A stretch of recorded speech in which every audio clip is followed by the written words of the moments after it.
What is up, and welcome to this post-game edition of Couz's Corner, where we talk about the West Virginia victory over the Colorado Buffaloes, as they have now pulled off 2 straight wins in Big 12 play for the first time this season. I apologize for not being able to do a post-game show, but I was at the game and was traveling home after, so was not able to get on here and was just basically too tired when I got home. It was a little late, so I decided to wait and give you my thoughts today after I've had 24 hours of sleep on it, after I've had time to go back and watch the game again, the TV version, and make some notes. So welcome into this live edition of Couz's Corner here on this Sunday afternoon. Thanks for joining us. I'm going to format this live show a little differently. I'm going to go through 4 categories. First thing we're going to talk about, I'm going to call this, even though I'm sitting, this is I don't plan on standing up during the show, but I'm going to call the first segment Standing Ovations. I've got 5 groups of people I want to recognize for this game, some on the field, some off. The second thing we're going to talk about, I'm going to give you my MVPs for the game for West Virginia, and then I'm going to give you the positives and negatives, the positive and negative takeaways from the contest for the Mountaineers, and also recognize maybe a few folks on the Colorado side as well, because I think there were some good performances on their end too.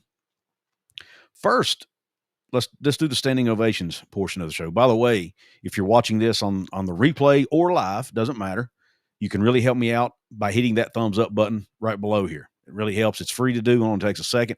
There's also a button below called subscribe. Believe it or not, there are people who watch YouTube who may not know how to subscribe. Sometimes we take that for granted. There is a button below the video. It'll say subscribe. It'll either be white shaded or maybe red, depending on your device. It's free. It only takes a second. Just press that button. It helps the creator add to their subscriber list. So please do that if you haven't yet, and make sure your notification bells are on so that you be notified of future shows. But for all those joining the live stream, thank you. And for those of you listening to the on-demand version, I thank you as well, whether you're listening on podcast or watching on YouTube. Let's go ahead and dive into the standing ovations segment here. The first group I want to recognize is the West Virginia in-game, whoever's in charge of the entertainment in-game, whatever goes up on the video board, job well done. During the game, I don't know how many of you know this, but I guess it was on Friday when the Colorado equipment truck was coming into Morgantown to deliver, the football team equipment. It's a semi-trailer. It's a 18-wheeler. It's drives all the way across the country with the team equipment. All teams have them. They got stuck on one of the streets in Morgantown, right? And there were pictures floating around all over social media of that. Well, during the game, every time Colorado got a penalty, which there were several of them, they would flash a picture of that tractor trailer up on the video board being stuck in Morgantown with, how there's a beep when a truck's backing up. They would do that sound throughout the stadium with that on the video board. I wish I had videoed it, but I didn't think about it at the time. But it was very, very well done. A great troll job by the West Virginia media folks. For those of you who were at the game listening or watching this, you probably know what I'm talking about. Job well done, West Virginia media team or in-game entertainment team, visual team, whoever was in charge of making that decision and improving that decision, which was probably Ren Baker. Great job. All right. The second person I want to recognize, and this is a little bit more of just based off a pet peeve I have. Most of you have probably heard me complain about Colorado's defensive line coach Warren Sapp and how he likes to walk around opposing stadiums, kicking over the pylons, right? And then Coach Prime has to come around and pick them up. It's his pregame ritual. Not sure why he does it. I think it's childish and stupid. He's a 50-some-year-old man. He needs to act like it. But that being said, here's what West Virginia did. As he's going around kicking over West Virginia's pylons, before he gets to the third pylon, West Virginia has a security guard or someone come and stand by the pylon. Warren Sapp decides, you know what? I'm not going to kick over that pylon. So kudos to West Virginia for recognizing that and doing something about it. And kudos to that individual for standing there, because Warren Sapp is an NFL great. He's a pretty large individual, and that could have potentially caused a confrontation. It didn't, thankfully. But they were brave enough to stand there and be like, you know what? I'm going to stop him from doing this. And that takes guts. Matter of fact, if I'm not mistaken, Warren Sapp's a Hall of Famer, is he not? Correct me if I'm wrong in the comments, but I know he's an NFL great at the very least. So hats off to the individual who stood at the pylon to prevent Warren Sapp from kicking it over, at least two of them over, I believe, anyway. And then, of course, Coach Prime did have to pick up the two that he kicked over. So hats off to that guy. I appreciate what you did. The third group I want to recognize is TNT broadcast crew or just team that's in general, TNT in general. We've all talked, I don't know if I've talked about it on this show, but other creators have talked about how great of a job TNT is doing broadcasting Big 12 football games. They're taking it seriously. They're really putting a huge focus on the Big 12, and they're putting a really good broadcast crew together. They're in-studio shows are good. The camera work is excellent. Just the entire broadcast is very well done, and I want to give a tip of the cap to TNT for the job they do because they did a great job. And by the way, the introduction of the ref cam that they put in, splendid. And I would love to see more of that in games. It's a great bird's eye, well, not even bird's eye. It's a great view from the field side, from the field view of what the referees see. And I love that. I thought it was absolutely well done and a great idea. So tip of the cap to TNT, and I hope Big 12 does way more with them in the future. Two more groups I want to recognize. The second one, yesterday was Military Appreciation Day at the game. They were honoring troops, had troops help lead the team out, or had troops lead the team out on the man trip. They honored troops during the game. The team wore the, United States flag inside the state emblem on the helmets like they do pretty much every year. The coaches and staffers had, green camo style or military collar, I guess, gear on the sidelines. I thought that was well done. I was hoping the team would come out in some kind of camo uniforms, but maybe next year. But I do want to recognize not only the team for what they did and how they handled it, but I want to recognize the troops. If you were watching, listening, whatever, or somebody that served our country in the military, a tip of the cap to you. I really appreciate your service. Well done. And if it weren't for you, I may not even be able to do this show. So thank you. And then the fifth and final people I want to recognize is an on-the-field group that I had failed to mention in the other parts of my notes here, and that is the special teams for West Virginia. Cade Hensley knocked through, I think, 2 field goals on the day. I know he made at least one. And then made his extra points. Preston Fox had a nice punt return on the day. I think it was 30 yards or something. And they blocked a punt. First time I've seen a blocked punt in Morgantown in quite some time. I think they said it was the first one since 2014, 2015. I don't remember what they said during the broadcast, but it had been a long time since we had a blocked punt. This one went for a safety, went out of the back of the end zone. So hats off to West Virginia special teams for their performance. I thought they played a good football game and made a difference in the game. So hats off to them. Now, that's the first segment of the show. So to all those groups I just mentioned, the guy who stopped Warren Sapp from kicking over pylons, the media team for showing the Colorado truck stuck with the backup light on every time Colorado committed, or backup beeping signal on, every time Colorado committed a penalty, to the TNT group for a job well done on the game and the ref cam, our troops for serving our country, as well as the team for how well they honored the troops, and then fifth and finally, the special teams unit for West Virginia. You all get an applause.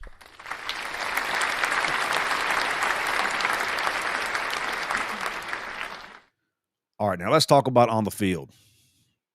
And by the way, for all of you leaving comments, I will get to your comments later in the show.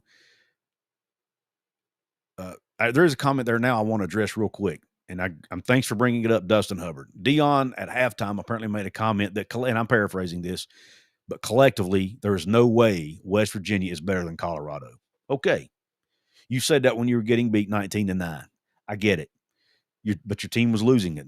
Maybe you don't need to write checks your mouth can't cash. And I respect Deion Sanders for what he's done from a health perspective, the health battles he's faced. And I actually think he's a genuinely good human being. I do.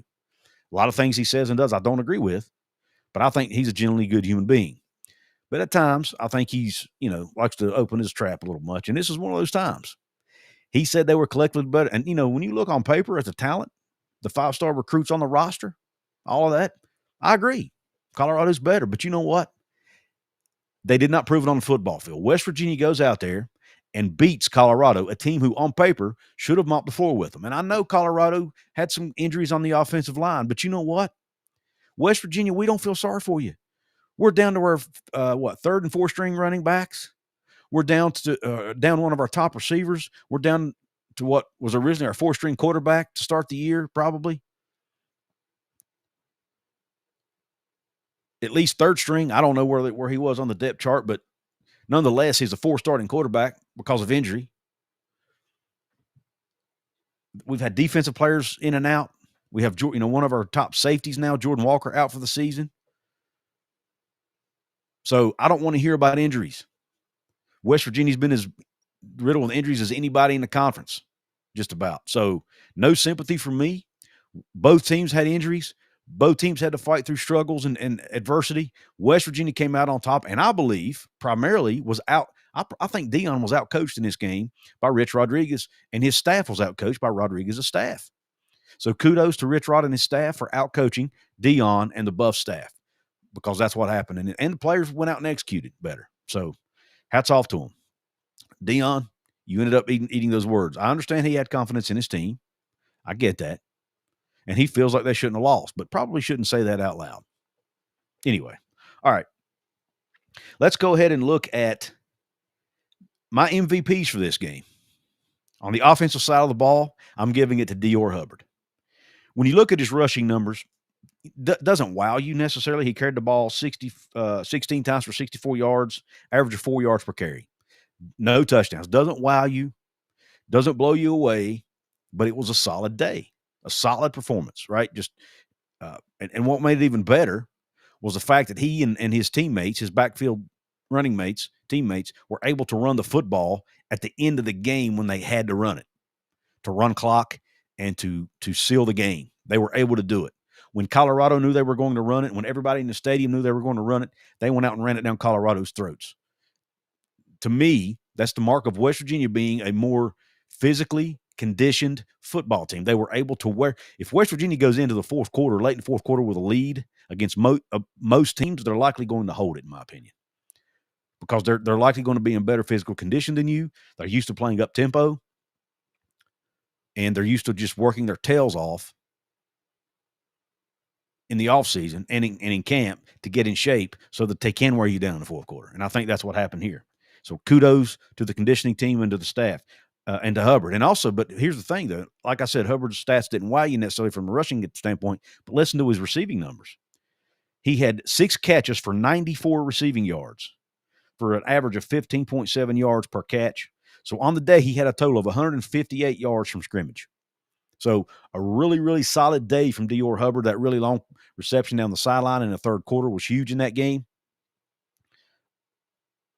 So I want to give him, or maybe it was the second quarter, I can't remember now, but nonetheless, huge play in the game. And I want to give a shout out to him, and obviously a great throw from Scotty Fox to drop it down in the bucket to him. His PFF grade on the day was, I didn't write that down, did I? Nope, I did not. It was in the 60s. I do know that. Let me see if I can pull it up here for you. Rushing, let's see, offense. Dior Herbert's overall grade was a 66.6 overall, 68.1 pass blocking, 60.8 running, and a 72.1 grade in receiving. So a really, really solid day for him overall. But I thought he was a huge piece of the game, and when they needed him to get big yards, he got them. Oh, and by the way, I'll talk about this later. The defense. Defensive MVP, I actually got co-MVPs here.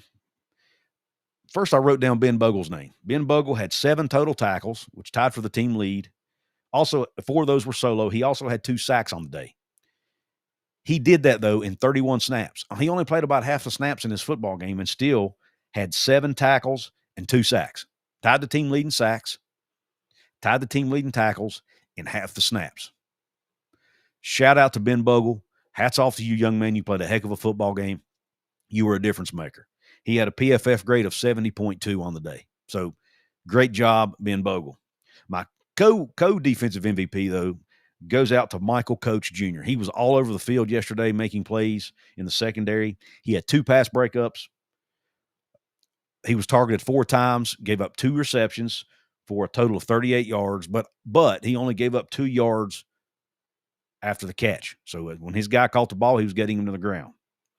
He had an overall PFF grade of 79 on the day. So a really, really good, solid job by Michael Coach Jr. in the secondary. When I went back and watched the game, the TV segment, obviously I was at the game.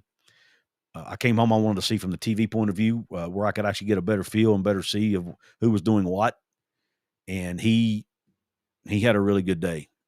Second highest defensive grade on the day of 79, like I mentioned, in his coverage grade was 76.4. His tackling grade was the best at 81.1. I think he ended up with 4 tackles on the day too, if I'm not mistaken. Yes, he did. 4 tackles. I have it wrote down here, actually. So just a really solid day by Michael Coach Jr. at that cornerback spot. Played 60 snaps, so played most of the game. All right. I want to give he's not really on my MVP list, but I do want to mention him. I think I'd be remiss if I didn't mention him, but Curtis Jones Jr. Curtis Jones Jr. ran the ball for West Virginia. He played, I think he ran the ball 3 times. 2 of those ended up going for touchdowns. Coach Rod had been talking for a couple weeks now that he might run Curtis Jones Jr. He finally did it in short yardage situations. He carried it 3 times for 9 yards, average of 3 yards per carry, but had 2 touchdowns. His overall offensive grade, again, only played 3 snaps, was 79.9 with a running grade of 75. So really good job by Curtis Jones doing what he was asked to do. He was able to break through some arm tackles and get into the end zone and be that power back that Rich Rod needs with Ty Edwards being out with injury. Personally, I would kind of like to see him get a few more snaps at running back in not just in short yardage situations. Now, maybe he needs to get a better feel. Maybe he's not quite comfortable with that yet, but I really think there might be something there with him. I'm not saying you bench Dior Hubbard or anything like that, or even Sincere Bowers for that matter, but make Curtis Jones Jr. your third back. Put him in there, give him, let him run the ball, a couple of times in the middle of the field just to see what he can do with it. You never know. Maybe he'll break off a long run. He's 6'4", 220 pounds. He's a big dude. He's hard to bring down, and he's got good athleticism as well. So I'd love to see Curtis Jones Jr. get a few more carries, but kudos to him for what he did do. He did what he was asked to do and got the ball in the end zone on 2 different occasions for the Mountaineers. Now let's move over to talking about the positives and the negatives from both sides of the ball. Before we do, though, I want to give a quick shout out to one of our sponsors, Appalachia Digital. If you want a brand new website, go to appalachiadigital.com/Couz. Let them know I sent you. Let them know what your needs are. They will take care of you. They can build you a brand new website for your small business, whether you're starting a blog, whatever it is, they can help you. If you already have a website, they can help you level it up, and they can help you get found easier on Google with SEO optimization. So go to, again, appalachiadigital.com/Couz. They're the folks who designed our website over at wvsportschat.com. All right. Let's move over to the offensive side of the ball. Before we do, though, let me go ahead and I'll go ahead and do some shout-outs to comments here. Shannon Miller, who's a VIP member, says, could you imagine if we had Vaughn on one side and Marion Miller from Colorado on the other side next year? Wow. That would be awesome. Marion Miller's a heck of a player, for sure. Let's see. WVU Mountaineer with Kenny's in the house. I mentioned Dustin Hubbard earlier. Clay Wilcox is in the house. Yes, West Virginia lost the turnover battle, Clay, and still won the football game. Let's see. Cardinal in the house. Mountaineer Mama in the house. Thank you for joining the show. Jacob Yoho. Darren Friedline also joins the show. Chris Conrad's in the house. Nick DTV, thank you for joining. Henry of Scallops, who's a paid VIP member here on the channel, says, let's go. Hope to see the basketball take a step forward today. I do as well. Paul Gee's in the house as well. James Green in the house, who's a paid VIP member, says, hey, Couz, great game yesterday. Rich Rod is finally turning it around. I think so. And Henry of Scallops, once again, says, Devin Grant had a nice game and had the revenge factor. Yes. For those of you who don't have Twitter, and some of you may not even realize, Devin Grant, who's obviously a defensive end for West Virginia, actually played at Colorado, and he was on the team when Coach Prime got there. He was one of the players who Coach Prime actually cut off the roster. He then went to Incarnate Word for a year or two, played really, really well there to get another shot to play at the P4 level. And the last 3 games, he's played really well for the Mountaineers, ended up with a sack yesterday. And he took a clip of that sack he had, put it out on social media, and basically trolled Colorado and said, you cut the wrong guy. So I kind of liked it. Little bit of edge there, a little bit of swagger there shown by Devin Grant to say, hey, and I'm sure that win meant a lot to him as someone who got cut off that football team. So congrats to Devin Grant for the day he had as well. Shannon Miller says, oh, yeah, I already read that comment. Thank you, Shannon, for the comment. All right, let's go ahead and jump over to talking about the offensive side of the football. First, let's talk about the positives for the offense. They were able to run the football, like I mentioned, to close out the game. The last drive where West Virginia extended their lead up to 10, it was a 9-play drive that I think it burned like 4 or 5 minutes off the clock. Every single play was a run play, either by Bowers, Hubbard, Fox, and then at the end by Curtis Jones Jr. So very well done by this Mountaineers running attack. Congrats to the O-line. Again, they didn't have a great day at the office, so to speak, from the running perspective. As far as getting push up front, they had some struggles again. But at the end of the game, when they needed to get yards, they got yards. And what I really liked about it is, if you noticed, the Rich Rod, he's calling most of the running plays to the left side of that offensive line for good reason. That's the strongest side of the line right now, or the side that's playing the best. But at the end of the game, you know what he did? He challenged the right side of the line. I think the last 3 runs they had, if I recall, were all to that right side.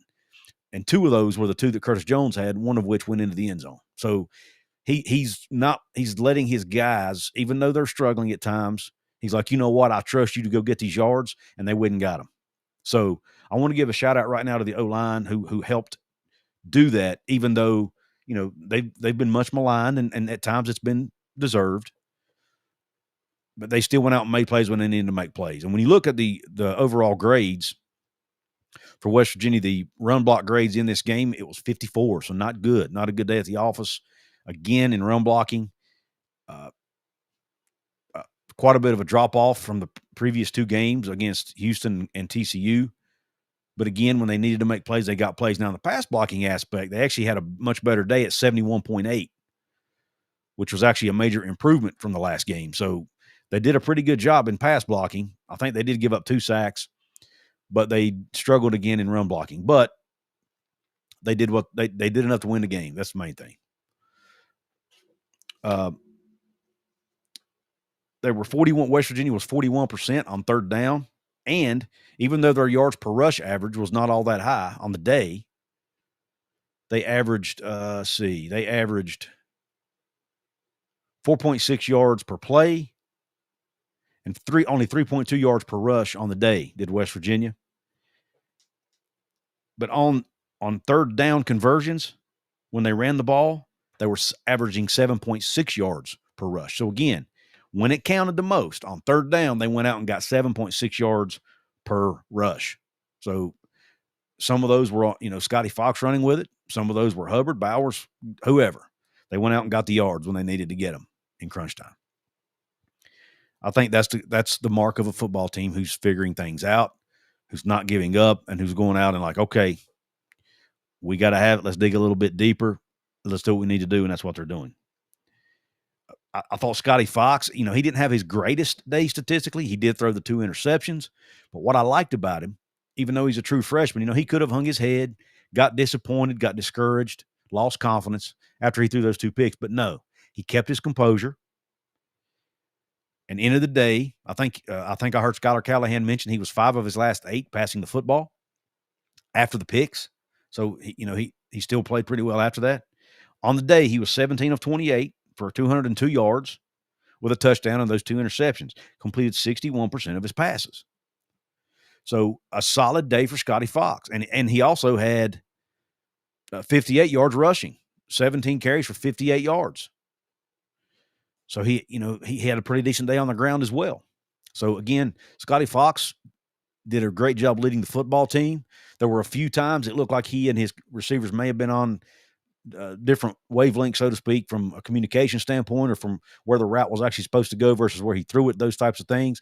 But, without knowing the play, we don't know whose fault it was. But, they will get all that stuff cleaned up. He also had a big third down throw, I think it was, that was dropped by Cam Vaughn. And he made some good throws. That throw to Dior Hubbard down the sideline was a great throw. He made a couple nice throws to Christian Hamilton, by the way. Shout out Christian Hamilton, for the young player, for getting in, making a couple plays. Had a couple nice throws to Jeffrey Weimer as well. So a really good day, I thought, for Scotty Fox. And again, he led his team to victory. That's the main thing. So West Virginia now moves to 4-6 on the year.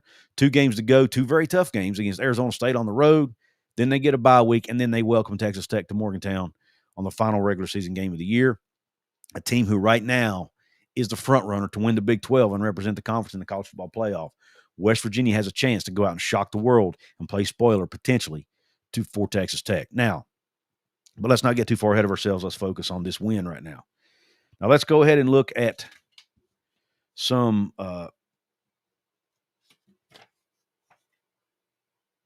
negatives on the offensive side of the ball. Did I even write those down? I did not, did I? I didn't. But anyway, I've kind of already talked about them. The 2 interceptions, obviously, that you'd like to have those back. That wasn't great. And then, they still struggled to block in the run game. I mentioned the low run blocking grade earlier of 54. You'd like to see that get better. Matter of fact, let's just go ahead and read off a few of those grades to you. I'm sure some of you are interested in who did what from that perspective. When you look at the offensive lineman, Donovan Haslam had a 61 run blocking grade. He was the highest. Tykeus Crawford at right tackle was 60.6. So both of those guys were right around average. Nick Cray at a 59.6. So, again, right around that 60 mark. Kimo Makaniole, once again, struggled on the day, 52.7. And then Landon Livingston at center had a rough day run blocking with a 48.9 run block grade. In pass blocking, let's go look at pass blocking because I'm sure you're interested. Nick Cray, 88.6, left tackle. Great for him. Landon Livingston, 83.4. Donovan Haslam, 80.7. That's the middle to left side of your line right there in pass blocking. Now the right side, Tykeus Crawford at right tackle, 56.5. And Kimo Makaniole at right guard, oh my gosh, 23.9 pass blocking grade. And if you notice, if you watch the game back, or for those of you who did watch it, most of his pressure was coming from that right side most of the game. The right side of the O-line just continues to be the side that's struggling the most in both facets, both passing and rushing. And when he did, I thought, last week he put Walter Youngberry in at right guard. I thought he played a pretty good game. His PFF grades weren't great, but the team ran the ball better than they'd ran it in weeks. They played against a really good defensive front. I don't know why they went back to Makaniole, but they did. And he had a bad day. So it'll be interesting to see, do they stick with him? I'm assuming they will. They think he's the best right guard, even though he's one of the worst in the country. But apparently he's better than anybody else they have on the roster at this point in time anyway, or that is, maybe that's ready physically. So, they're just going to have to figure out ways, as Rich Rod has been doing, trying to figure out ways to scheme around it, but, run more plays to the left, run a lot more jet sweeps, a lot of plays in the quick pass game, passes downfield, those types of things. And, line tight ends up on the right side to help out, like Grayson Barnes, Jacob Barrett, Ryan Ward, whoever. Let them help you out in the pass block game. And even, Dior Hubbard and Sincere Bowers both had a pretty decent day. Now, they weren't in on a ton of pass blocking snaps, but when they were in there, they did a pretty decent job of pass blocking. So hats off to them. But I didn't want to just read those numbers out. The run blocking, a negative.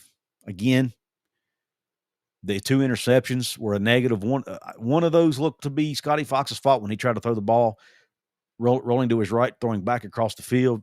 That's a no-no for quarterbacks, a freshman mistake that he will probably learn from. The other one looked like it could have either gotten tipped or, based on his body language, maybe the receiver ran the wrong route. I don't know, but nonetheless, he had pressure coming in his face, and he was having to throw off his back foot, which goes back to the whole blocking conversation again. So that's really the big negatives to me, is the interceptions, and the run blocking, once again, was a struggle. Other than that, I didn't have much of an issue with the offense. So I thought the play calling was good. I thought Rich Rod's doing a good job scheming around their weaknesses and scheming, in spite of the injuries they have. Guys are developing at certain spots like running back, receiver, quarterback. We're seeing a lot of development. And even some of your O-linemen seem to be getting better, while others not so much. All right. Let's go ahead and jump over to the defensive side of the ball now and look at the positives and negatives there. Positives for the defense: they held Colorado to 51 yards rushing on the day and only 1.3 yards per rush. Now, that is sack adjusted, so their sack adjusted yards per rush was 3.7, but that's still pretty good. Still a pretty good job by that defense holding Colorado to only to a low rushing yardage day. And then, I talked about sack-adjusted rush yards. West Virginia had 7 sacks in the game. Ben Bugle had 2, like I mentioned. I think Reed Carrico had a couple. Devin Grant had 1. They had 7 total as a football team. So they were able to get some pressure on the freshman Julian Lewis and get him to the ground a few times, even though he did have a really good game, by the way, which I'll talk about coming up. But hats off to the defensive front for West Virginia, the front 7, for getting pressure and finishing and getting Juju Lewis on the ground 7 different times in the game. And then pass coverage was actually pretty good. Now, I know Juju Lewis had a good day. He was 22 of 35, 299 yards, 2 touchdowns, no picks, completed 63% of his passes. And he had an 80.5 passing grade. So a great day by Julian Lewis. But in my personal opinion, most of that was just him making plays. And, several times he was under pressure. He would run around, buy himself time, and get the ball down the field to one of his receivers. It's hard to ask. When West Virginia rushed with only 3, they rushed with only 3 a few times. That seemed to be when Julian Lewis was able to make plays down the field, because they weren't able to get pressure with just 3 guys. West Virginia wasn't. So he was able to get – and when you're a defensive back, you can't – it's hard to cover a guy for 6 or 7 seconds. I don't care how good you are. And so a lot of that to me was not on the secondary. They gave up a lot of big plays, 13 big plays, but I don't think that was all on the secondary. Some of it may have been. They weren't perfect by any means. But when you look at their PFF grades, they had a really good day. 80.2 coverage grade on the day for this West Virginia defense. It's one of the best performances all season. So hats off to them. 80.2. Matter of fact, it was the best performance all season. They also had 8 pass breakups on the day. So kudos. I mentioned Michael Coach Jr. as one of my co-defensive MVPs. He was a big part of that. But other guys had good days as well. Jordan Scruggs did some good things. Jason Chambers did some good things, as well as some other guys in that secondary. So 80.2 coverage grade. Hats off to the secondary, especially Michael Coach Jr., who I thought had an excellent – and Derek Carter. Cannot forget Derek Carter. He was the highest graded defensive player on this West Virginia football team in this game. And let's go ahead and pull up his grade right now. I did not have it ready to go. He had a grade of 89 overall on 28 snaps, 12 of those in run situations and 16 in pass coverage, had an 89.3 coverage grade. They did not target him as guy one time.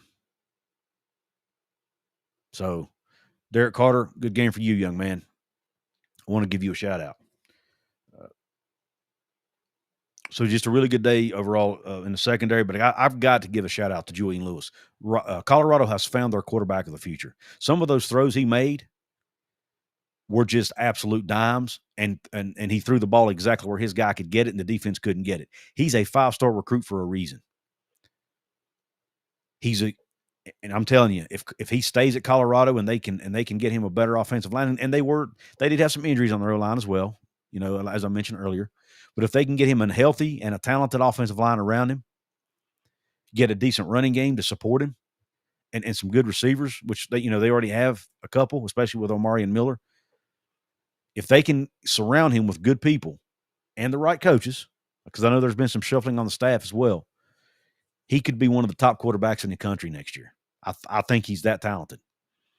There were several throws where our guys were covering the Colorado receivers, but Julian Lewis put it to where only his guy could make the catch, and hats off to his guys. They made the catch most of the time.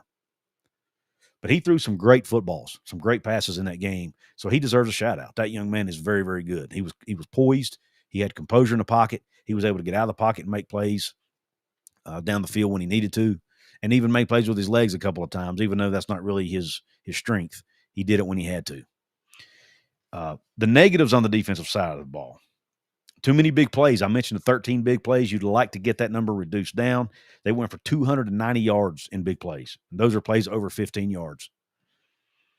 216 of those 290 were passing. Again, that sounds like it could be on the secondary, and maybe some of it is, but for the most part, I think it was West Virginia being unable to get pressure on Julian Lewis, and also Julian Lewis being able to make plays just with his talent.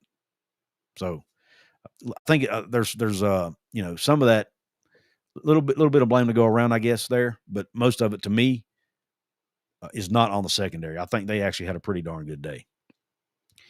They did have 11 missed tackles, not as bad as some previous games we've seen, and their tackling grade was actually not horrible. It was 69.3 on the day as a team, and it was actually their second best tackling grade of the season. But still, 11 missed tackles is probably more than what Coach Zally would like. I think you'd like to see that in the single digits.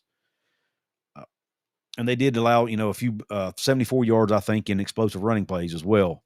So you'd like to limit that. And then, this is a team that has kind of been a defense has kind of been it's either give up big plays or make big plays. It's kind of been their deal all season. I mentioned the 13 big plays. Well, they didn't really force, other than they did have the 7 sacks, but they didn't force many turnovers. They only forced the 1 fumble that they were able to recover. No interceptions in this one. You'd like to see them, and I think they had a chance to intercept a couple balls that they weren't able to make plays on. You'd like to see them get those and make them next time. It could have been it could have been a 2-score game versus a 1-score game had they been able to capitalize on those turnovers more often. So I'd like to, they lost the turnover battle by 2. You'd like to see them fix that. But again, this team has been doing a pretty good job overall of forcing turnovers, so I don't want to rag on them too much for that because, I know Zach Alley said his goal is 2 a game. I don't know maybe that's a realistic goal, but it's going to be tough to do that every game and when you're playing against Big 12 competition. But anyway, those are my thoughts on this game. It's pretty much all I have written down. If there's something I missed, you guys feel free to let me know in the comments. Again, if you want to make sure I see your comment and read it, you can drop a super chat. It highlights your comment. It's also a small way to donate, or an easy way to donate to my channel. James Green, who's a paid VIP member, says, Dustin, I think it was around 56,000 yesterday. I don't know what the head count was, James. On the broadcast, they kept saying about 50,000. So I do want to say, and I'm glad you brought that up. I'm glad y'all brought the crowd up in the comment section, the YouTube comment section. I think the crowd was actually pretty good, considering the team's got a losing record. It's late in the year. It's hunting season. Was it as big as I would like it to be? No. And there were some pictures floating around online about the student section pregame. The whole top section was basically empty, but that top section filled in as the game got going. the way West Virginia is doing their student section now, they are not opening up the upper section until the bottom section gets full. And from what I've heard from a few of the students, they, for some reason, West Virginia security or whatever was not letting the students in the game.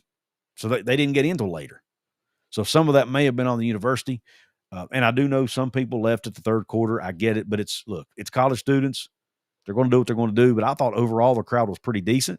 I thought the ones that were there were loud and did a good job of supporting the football team. So hats off to the West Virginia crowd and faithful that were there.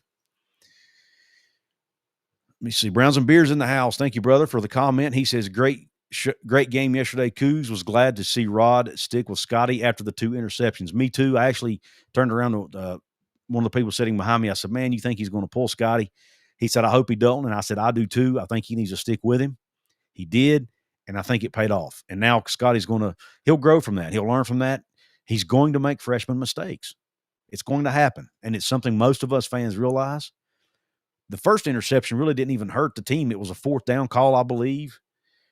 And they didn't really lose that many yards because West Virginia was able to get the defender, the interceptor, on the ground after he caught it. It was almost like a short punt, really.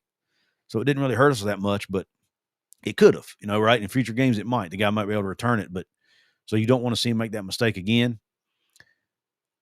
But the fact they stuck with him, I thought, is a positive that he can build on and grow from.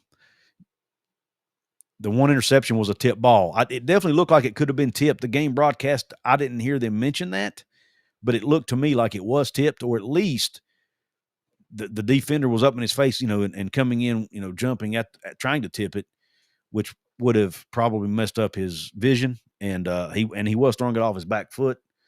If he can get good enough protection to where he can start following through more on he's not getting enough time in a lot of cases to follow through on downfield throws. He's getting good protection from the left side of the line, but the right side of the line is not giving him enough help. And he's having to get rid of the football so quickly, he's not having time to set his feet and follow through enough. And at times, the ball's either getting tipped or he's underthrowing his receiver at times because he just can't follow through. Once they improve the O-line play, which I think they will next year, that's going to get better, and he'll connect on more of those throws. And he can also, and there could also be some mechanic things there that he could work on too. I'm sure there are. Dustin Hubbard says, never doubted Rich Rod for a second. If you have been around with this team as long as I have, I know what he's capable of and what he can do. Had no worries.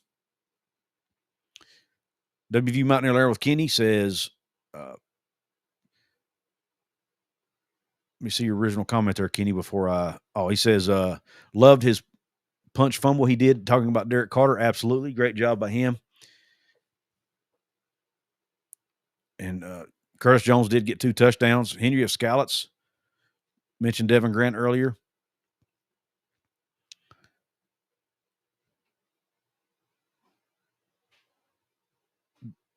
WVU Mountaineer Love Kenny says because he's getting through his checks downs faster, which slows down the game for him. Absolutely.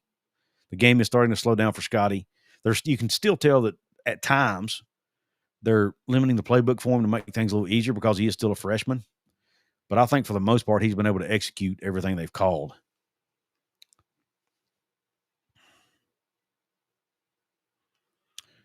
James Green says, just looked it up. It was 55,510. So not a bad day at all for Mountaineer Nation. And look, the concourse was always full. The crowd seemed good to me. The section I was sitting in was pretty much full. So I think the crowd showed up and showed out yesterday for the most part, again, considering the time of year it is. And the weather held up. It was a great day. It was comfortable. It was about 60 degrees. The rain, it rained earlier in the morning, but the rain, moved out before the game started. It was just a great day for a football game in Morgantown. I had a great time, especially considering the team, came away with a W. That makes it even better, right? That 3.5-hour trip home is much easier to endure when the team pulls out a W. But that's about all I've got for today. I know the Mountaineer basketball team is going to be playing here in less than an hour. I might be back with you later this evening with a live show. I'm not sure yet. We'll see. I'm not going to make any promises. to recap, it's not going to be, it's not feasible for me to do a live show after every single basketball game. There's just too many of them.